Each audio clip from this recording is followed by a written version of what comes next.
32차시 단원이 바뀌었습니다. 4번 일본의 침략학대와 국권수호운동. 첫 번째, 일본이 한국을 강제로 병합하다. 학습을 시작하겠습니다.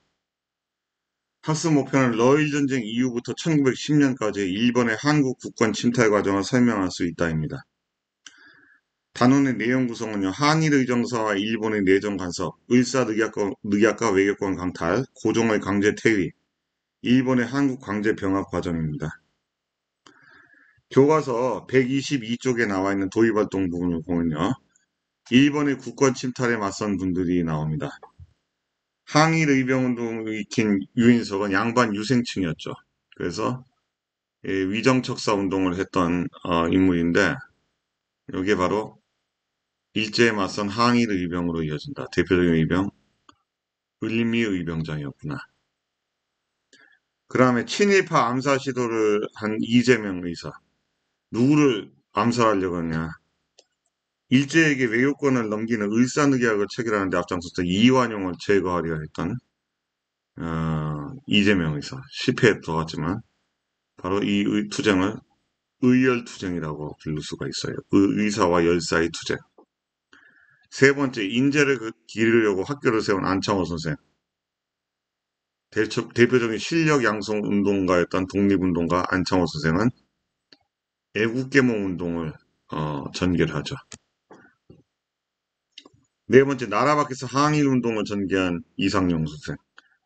이회영 선생과 함께 신민의 회원으로서 신흥무관학교를 세우고 국외 독립군 기지를 건설해서 일제에 맞서려고 했다. 따라서 국외 항일투쟁, 대표적인 이제 무장 독립투쟁 논을 이제 이끌었던 분이 바로 이상용 선생이죠. 각기 이제 방법은 다르지만 일제의 국권 침탈에 맞섰다는 점에서는 공통점을 보이죠. 당시 자신이라면 어떤 방법을 선택했을까? 무장 투쟁만이 최고의 투쟁이라고 생각할 수도 있으나 사람은 누구나 자신이 가장 잘할 수 있는 일이나 역할이 있습니다. 그러므로 무장 투쟁을 안 한다고 해서 자신의 삶이 잘못되었다고 평가하는 건 조급한 판단이고 자신의 일상을 버리고 대의를 위해 싸운다고 하더라도 독립운동가들이 이렇게 우리가 존경해야 될 이유가 이거죠. 자신의 일상을 버리고 대의를 위해 싸웠기 때문에. 하더라도 자신은 물론 다른 사람을 위해서도 가장 잘할 수 있는 일을 선택하는 거. 이것이 이제 오늘날의 독립운동을 계승하는 방법이 아닐까 생각이 듭니다.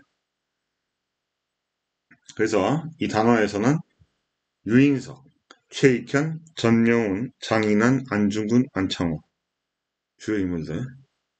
그 다음에 현장은 독도와 간도, 사건, 일본의 한국 국권 침탈, 항일 의병운동. 항일 의병운동과 관련되어 있는 분이 유인석하고 최익현이죠. 그 다음에 안창호 수생의 애국계몽운동. 그 다음에 일본의 독도 강탈, 간도의 벽체결에 대해서 이제 살펴보도록 하겠습니다. 일본의 한국권 침탈에 맞서서 전명훈 의사가 장인환 의사 이 두 분이 스티븐스를 암살을 했고요. 안중근 의사가 한국 침략의 원흉인 이토 히로부미를 하얼빈에서 처단했죠. 교과서 123쪽에 일본이 한국을 강제로 병합하다입니다. 오른쪽에 이 사진 이란 병합 기념 엽서 1910년에 나온 이 엽서는 오른쪽에 일왕 메이지가 그 메이지 유신했던 그 메이지입니다. 메이지 국왕이 칼을 쥐고 있는 사진을 넣고 그 옆에 일본 상징 국화, 왕실을 상징하는 새를 그려가지고 넣어놨다. 밑에 대한제국의 순종황제 사진을 아래에 비치했다. 고종을 1907년에 강제 퇴위하고 일제가 순종을 황제로 앉혔죠. 순종이 4년 만에 주권을 완전 뺏깁니다. 순종은 근데 서명하지 않았어요. 저기 병합조약에. 병합조약이 완전히 협박에 의해서 체결된 건데 순종이 몸이 굉장히 아팠어요. 그 순종은 이 고종을 여러 암살 시도 중에서 이런 게 있었는데 아버지 고종 암살할 때 고종이 좋아하는 가비차, 즉 커피에 마약이나 아편을 집어넣어서 다량 집어넣어서 고종이 마시도록 해서 죽이려고 해서 고종을. 근데 아들 순종이 그거 대신 마셔가지고 순종이 굉장히 많이 아팠습니다. 그리고 어렸을 때부터 몸도 병약하고, 그래서 굉장히 좀 정신적, 육체적으로 힘든 구간이 이제 순종이었는데, 순종도 이런 상황에서 일제에게 협력하지 않았어요. 순종 황제서준이 배치해가지고 서명하지 않았습니다. 한국 병합조약에 서명하지 않았는데 일본이 이렇게 만든 거죠. 제국주의 기회를 들어선 일본은 국권을 강탈하고 한국을 강제 병합하기 이르렀어요. 자, 보세요. 빨간색. 기본엽서 대부분은 합방기념이라는 표현을 사용했지만 합방은 대등한 조건에서 하는 것이므로 일본 입장에서 보면 조선이 일본의 영토가 되었다는 의미를 담을 수 없다. 따라서 일부 엽서에는 이란 병합 기념 또는 이란 합병 기념이라고 이렇게 표기되어 있는 거다.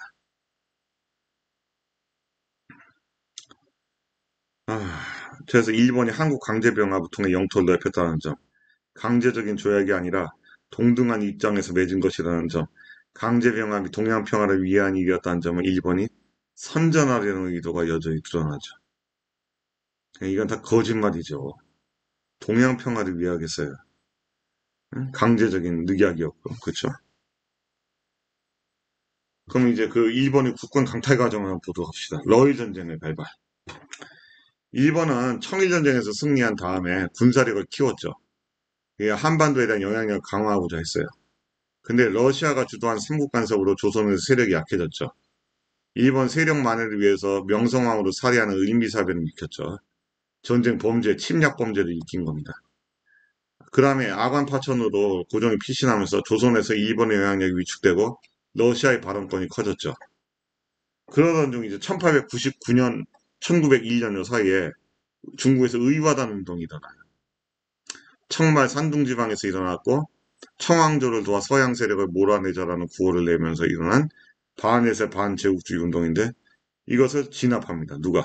8개국 연합군이 일본을 비롯한 8개 연합 서양 열강이 베이징을 공격해서 의화단을 진압을 했어요. 8개국 연합군.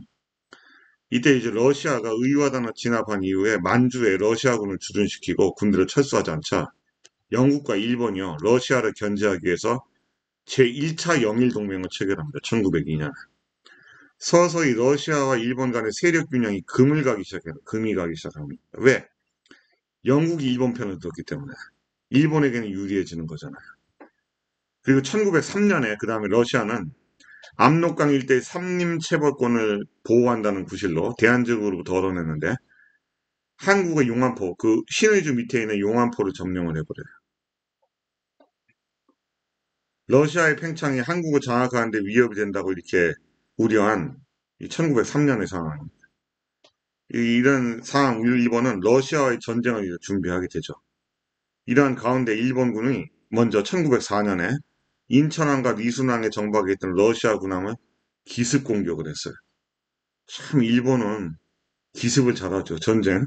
청일전쟁 때부터 일본이 먼저 기습했고 러일전쟁 때도 기습하고 나중에 만주사변부터 중일전쟁 다 기습. 일본은 기습. 그 다음에 태평양전쟁 미국 진주만도 기습했죠. 그 원자폭탄 2방 맞은 거 아니겠어요? 미국한테. 참 일본 좀 비겁한 것 같아요. 그 러일 전쟁을 일으켰습니다. 러일 전쟁 영어로 표기는 루소 제페니스 워라고 부르죠. 청일 전쟁은 시노 제페니스 워라고 불러요. 시노가 이 중국 시노팜 시노배 같은 시노죠. 루소는 러시아를 말하죠. 러시아. 일본이 미순항을 함락하고 랴오둥반도에 이 러시아가 빌려 쓰고 있던 미순 요새를 점령한 다음에 동해에서 러시아의 발트함대를 격파하고 전쟁을 승기를 잡죠. 이 동해에서 러시아의 발트함대를 격파하는 데 이용한 곳이 어딘가? 울릉도와 독도입니다. 울릉도와 독도에 일본군이 감시 초소 막루 초소를 세워가지고 러시아 발트함대를 감시를 했어요. 그래서 러시아 함대를 격파하는 데 이용을 했던 거죠. 그래서 군사적 목적으로 독도를 침탈하게 된 겁니다. 어느 전쟁 중에? 러일 전쟁 중에. 러시아는 미국의 중재로 결국 1905년 9월 달에 미국 동부도시 포츠모스에서 일본과 강화조약을 체결해요. 포츠모스 조약을 체결하면서 러시아는 한반도에서 손을 떼죠. 그리고 일본은 여기 포츠모스 조약에서 그러면 그 청일전쟁 때 시모노세키 조약 때처럼 배상금을 받았느냐? 배상금을 요구했어요. 근데 러시아가 못 준다고 그랬습니다. 배상금.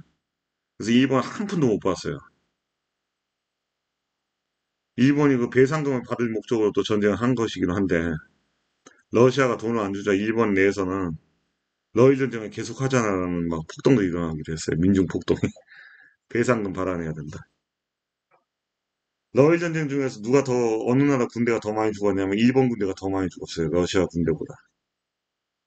응?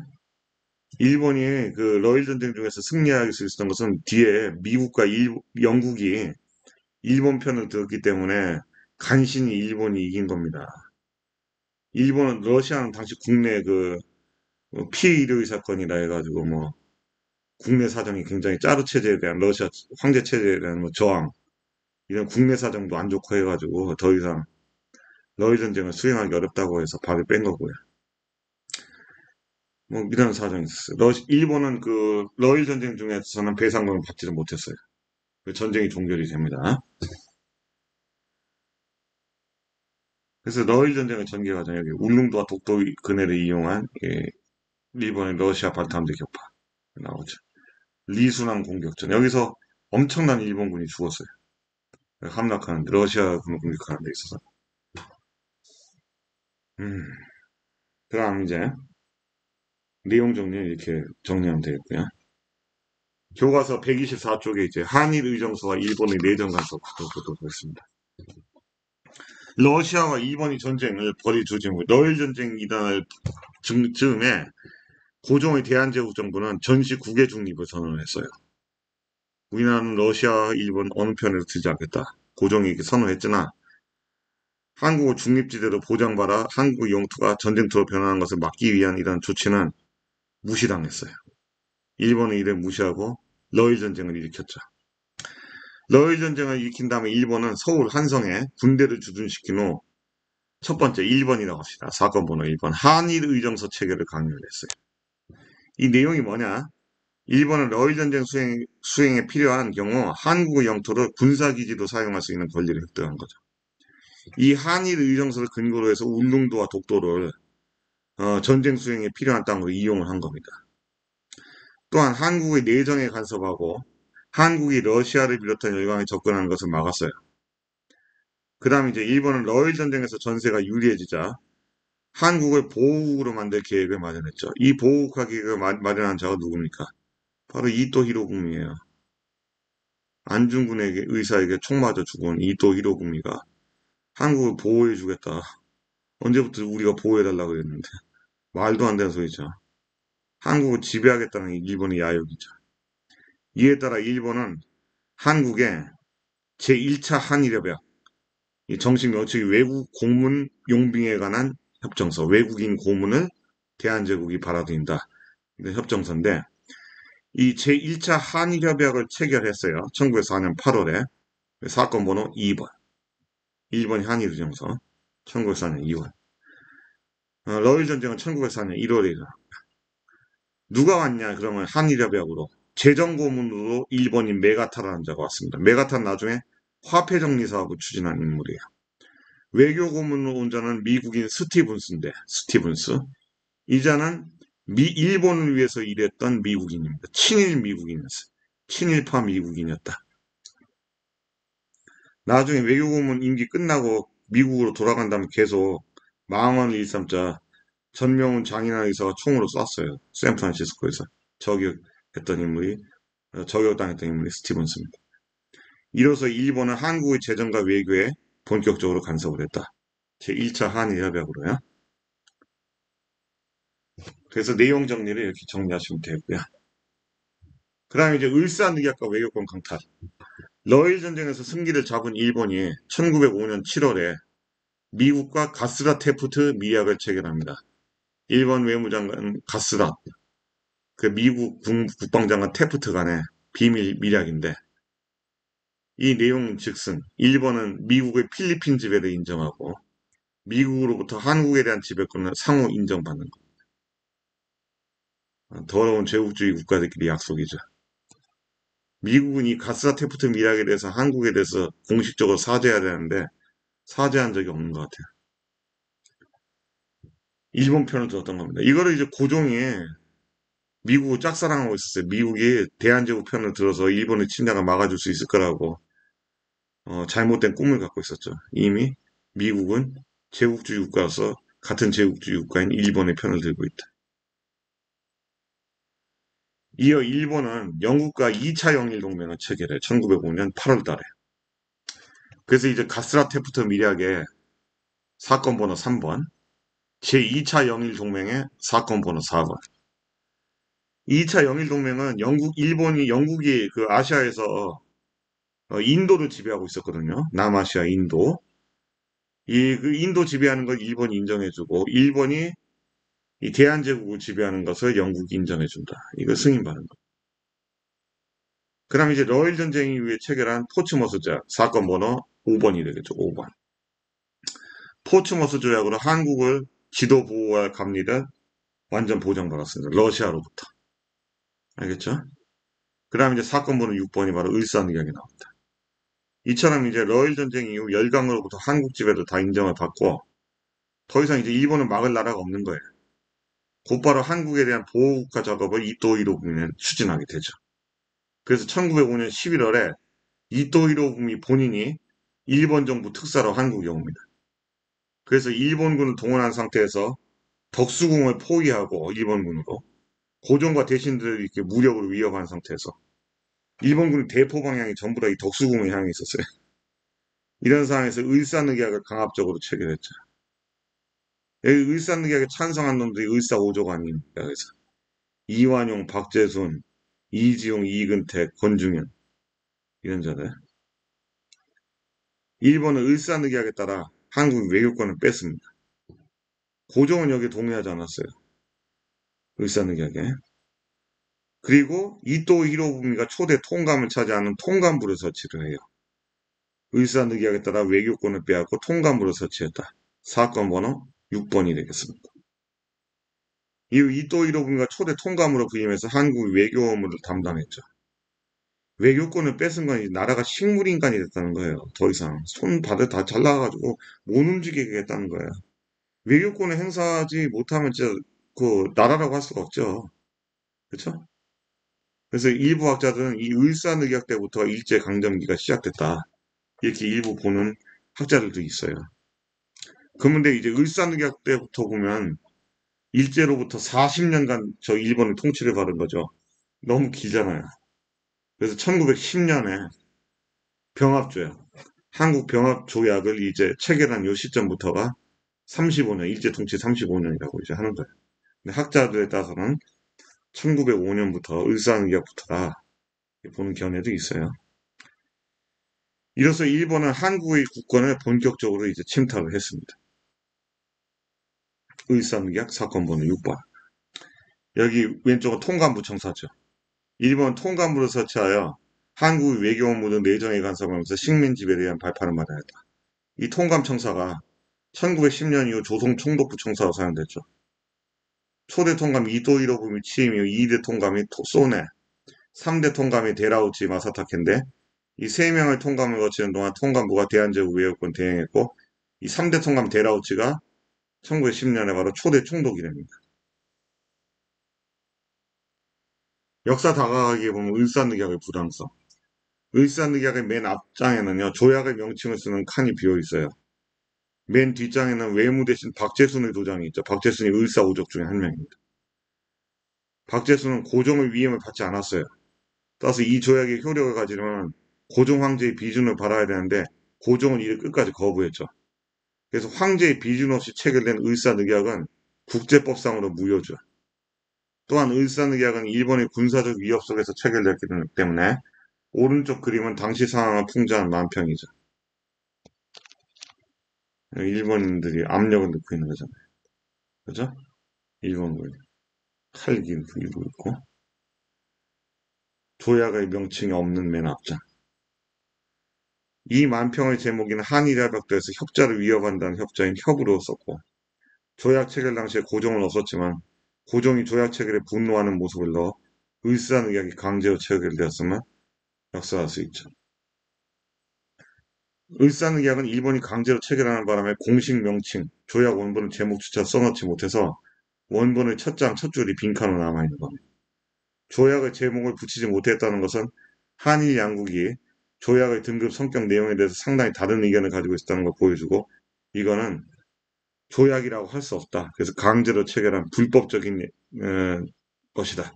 불법적인 조약 안에 불과하다 해서 을사늑약이라고 용어로 부르는 거예요. 그전에 이전에 을사조약이라고 불렀어요.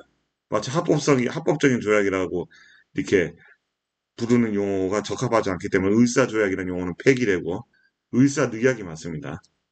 그 을사늑약과 같은 말이 이게 제2차 한일협약이라는 말도 썼어요. 그러나 제2차 한일협약 대신에 요즘은 을사늑약이라는 말로 전부 다 이제 통일돼 가고 있어요. 그 다음 이제 이렇게 을사늑약과 외교권 강탈. 자, 을사늑약이 체결되자 그다음 교과서 125쪽입니다. 고종이 이 조약의 무효, 늑약의 무효를 선언하고 국제사회의 지원을 받기 위해서 외교활동을 벌이죠.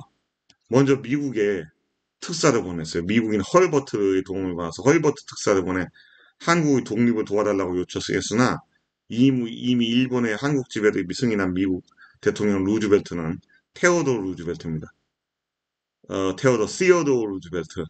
미국의 루즈벨트 대통령이 두 명 있어요. 시어도 루즈벨트하고 그 우리 저기 테디 베어라는 그 곰인형 있죠. 그 곰인형의 그 모델이는 시어도 루즈벨트가 요 당시 대통령이었는데 고종의 이런 도움 요구를 거절했어요. 거부했어.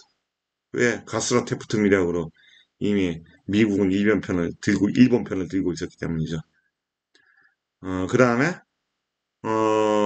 프랭클린 루즈벨트는 나중에 그분은 이제 미국이 이제 뉴딜 정책 했던 분이고 나중에 나온 미국 대통령. 고종은요, 1907년 네덜란드 헤이그에서 열리는 만국평화회의에도 이준, 이상설, 이위종을 특사로 파견했습니다. 만국평화회의는 뭐냐? 제국주 여야간 간에 이렇게 식민지 쟁탈전이 막 전개되고 대립이 나타나잖아요. 특히 뭐 독일하고 뭐 영국하고 프랑스하고 막 서로 대결해 버리니까 이러다가 전쟁 나겠다. 세계전쟁이 일어나겠다고 해서 세계전쟁 막아보려고 열렸던 회의입니다. 이게 만국평화회의. 그러나 성공하지 못하고 이 7년 후에 제1차 세계대전이 일어나죠. 이 만국평화의 다음으로 1차 세계대전 이후에 이제 국제연맹 나오고 2차 세계대전 이후에 국제연합 나오는 거죠. 저희 뒤에 나오는 프랭클린 루즈벨트도 한국의 독립과 관련되어 있네요. 카이로 선언 때 저게 적정한 시기에 한국을 독립시켜야 된다. 이런 문구를 저기 정리했던 사람이, 어, 프랭클린 루즈벨트네요. 여하튼, 상황은 이 시어도 루즈벨트 때 이렇게 미국이 거부했습니다. 고종은 충격이 컸겠죠. 그러나 일본 등의 방해도 이 헤이그 특사가 실패로 돌아갑니다. 일본은 이를 빌미로 고종을 강제 퇴위시키고 그 아들 순종을 즉위를 시키죠. 오른쪽에 보면 이준 선생, 이상설 선생, 이위종 선생입니다. 이들은 고종의 특사인 헤이그 특사로 만국평화에 갔으나 열강의 반대, 특히 일본의 반대로 회의장에 참여를 못합니다. 그래서 각국 대표에게 보낸 탄원서 발표하고 헤이그에서 발행된 평화회의보에 일본의 국제법 위반 행위를 폭로하는 데 그쳤죠.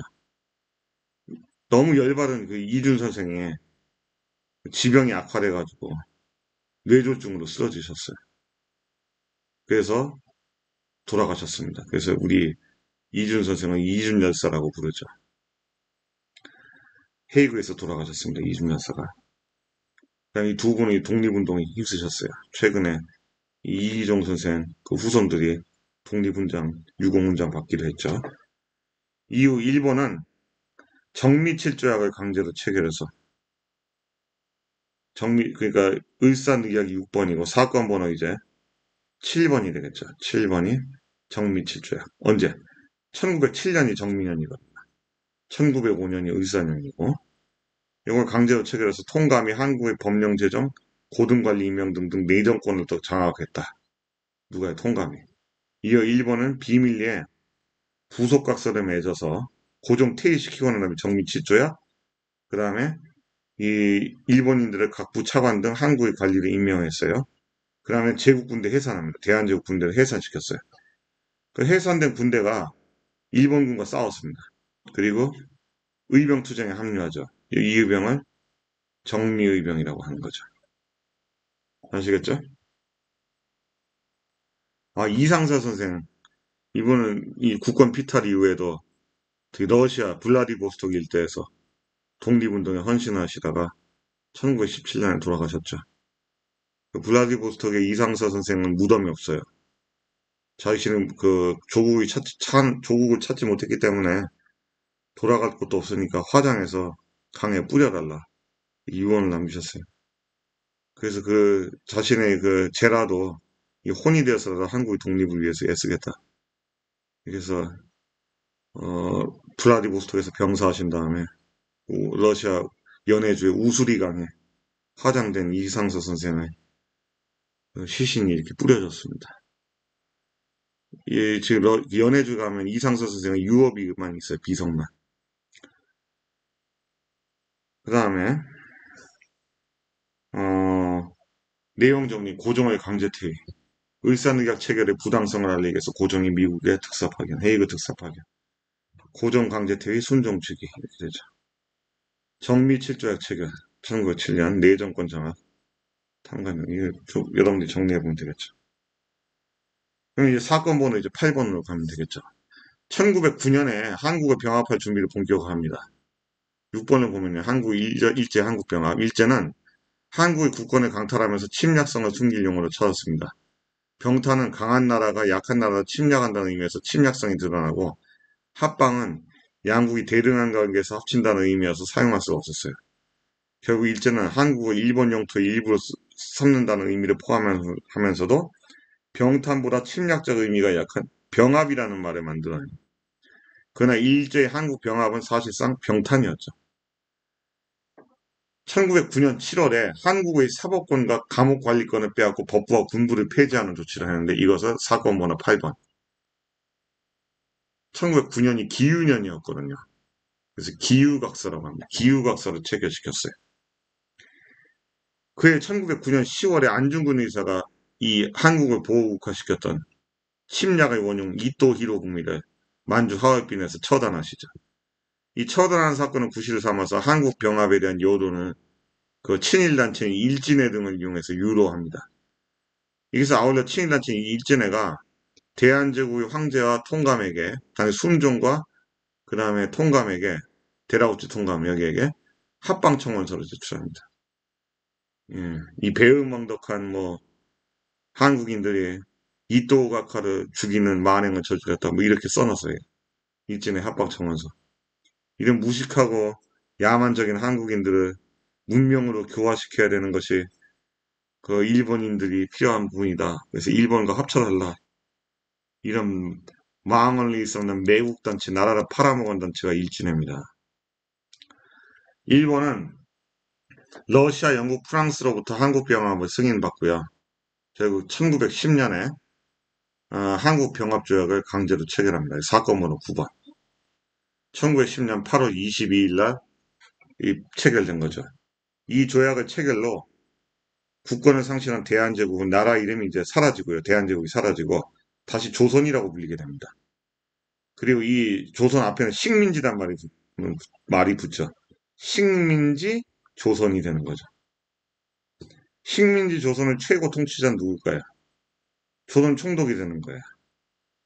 통감이 총독으로 이제 이름을 바꿉니다. 총독부가 설치가 되는 거죠. 통감부가 사라지고 총독부가 설치가 된 겁니다. 그래서 이 조선 총독이 대한제국의 최고 통치자였어요. 일왕의 명령을 직접 받아요. 일본 내각의 통제를 받지 않고요. 일본 총리 대신하고 뭐 동급이에요. 조선 총독은. 그래서 이제 조선 총독이 무소불위 통치자였고 고종은 이제 이태왕이라 부르고 순종은 태왕이라는 호칭으로 지위가 격화돼가지고 고종은 덕수궁에 순종은 창덕궁에 유폐를 해가지고 예, 살았죠. 그래서 고종은 1919년에 사망했고 순종은 1926년에 사망했죠. 고종 사망 때 이제 3.1운동, 순종 사망 때 이제 60만세 운동이 일어나죠. 이 조선 총독이 머무는 공간이 어디입니까, 지금? 우리나라 대통령이 있는 청와대에 청와대. 총독부 관저가 있었던 곳이 지금 청와대 관저입니다. 풍수지리적으로 좋지가 않아요, 거기가.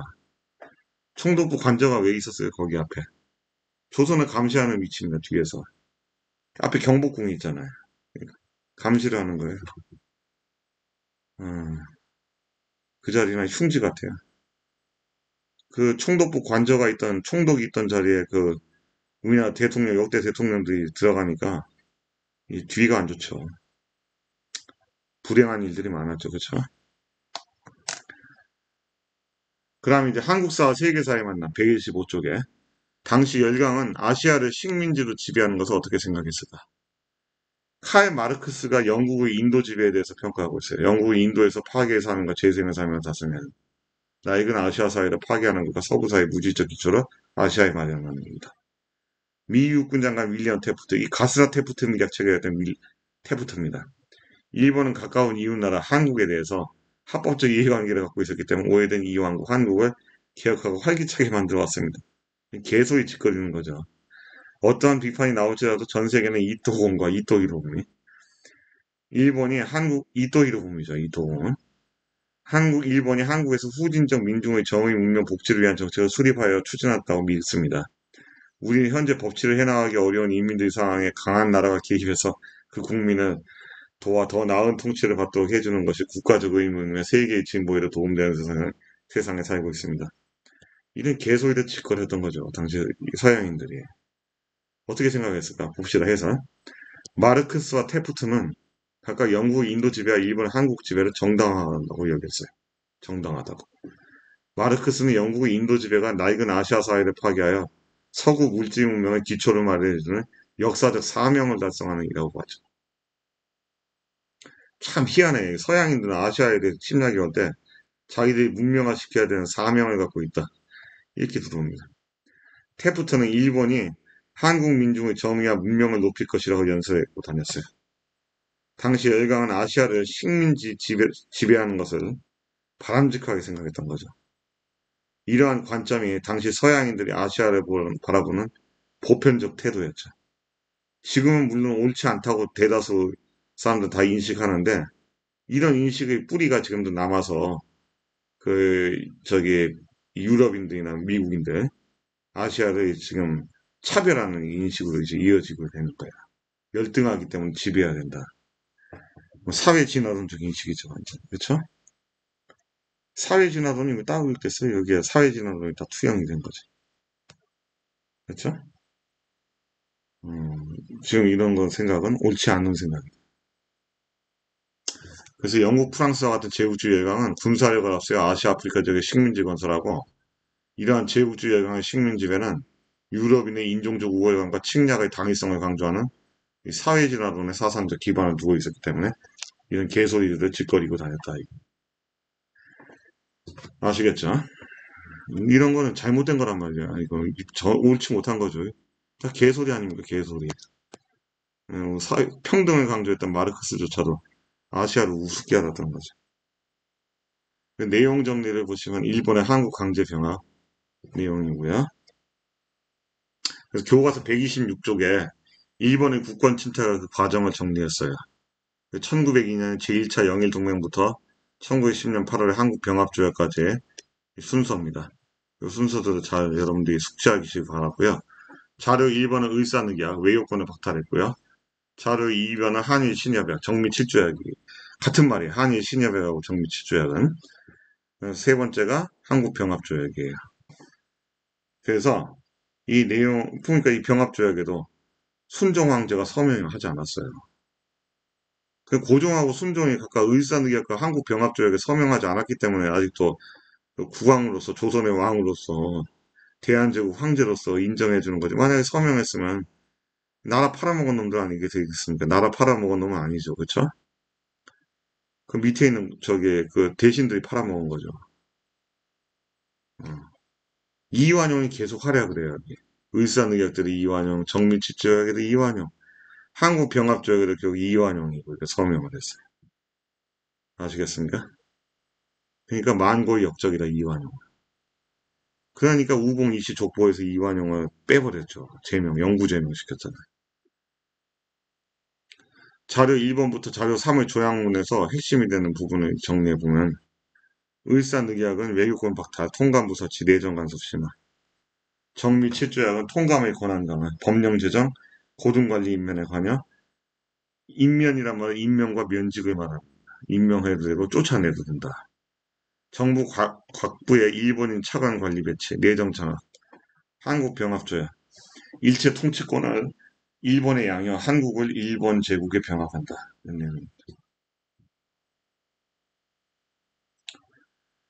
이런 그 나라 팔아먹는데 저기 앞장섰던 일본 편에 들었던 이 사대주의자들, 친일파들이 그 후손들이 지금도 아직도 잘 살고 있잖아.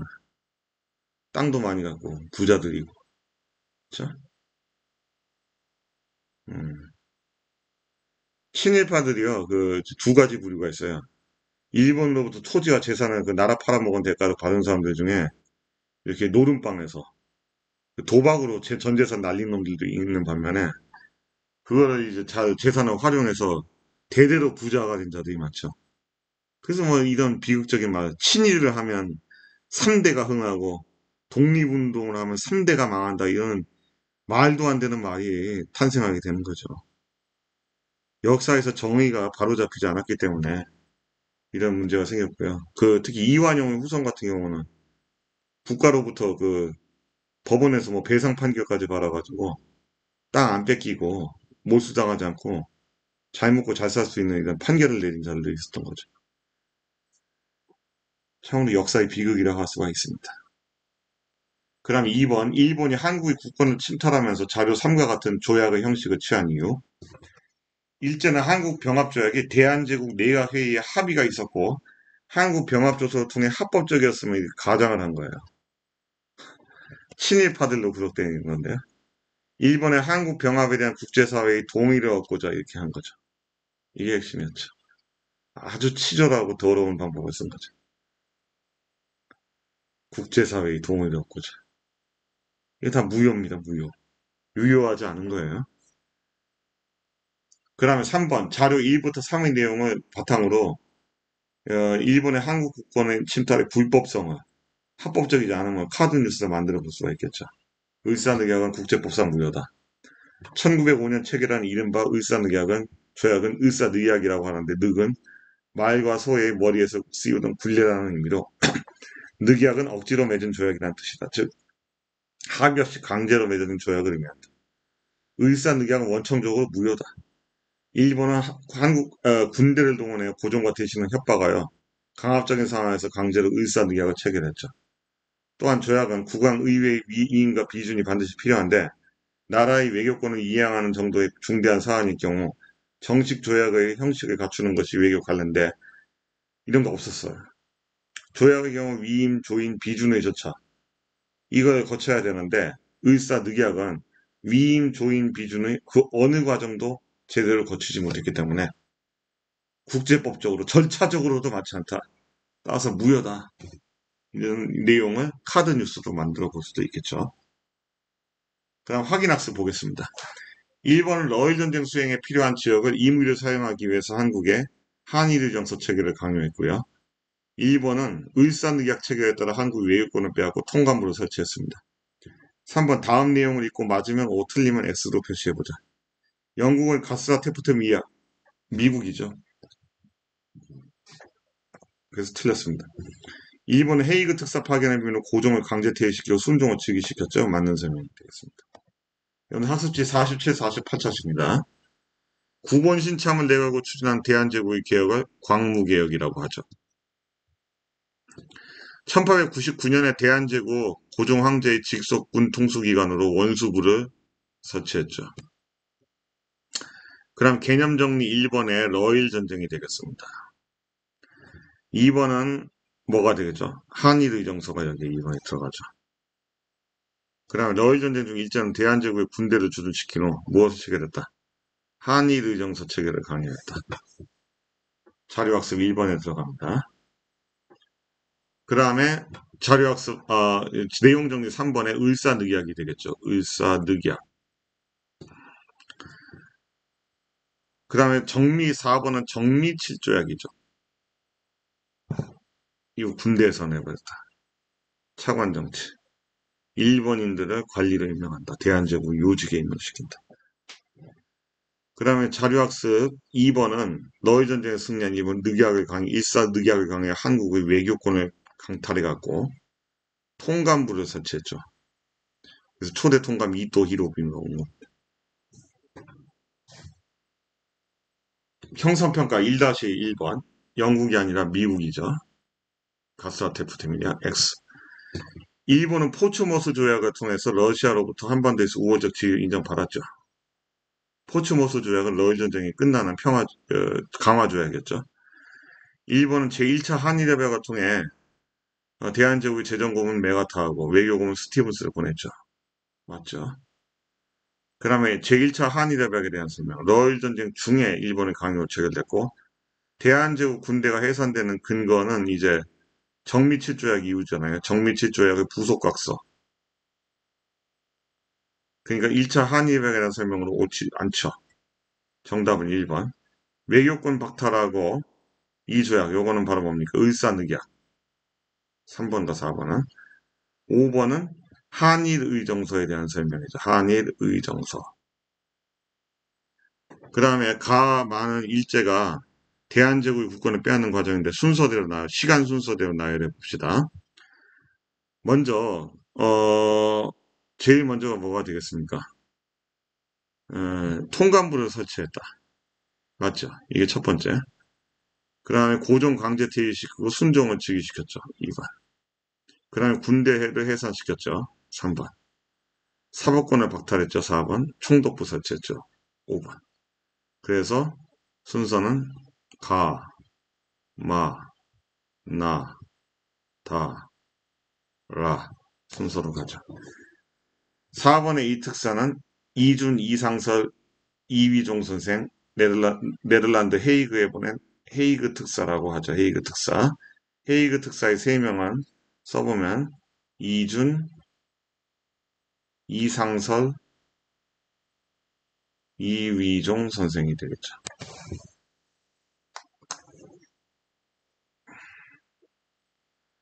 다음 시간에는 항일 의병운동과 의열투쟁이 전개되다에 대해서 학습하겠습니다. 수고하셨습니다.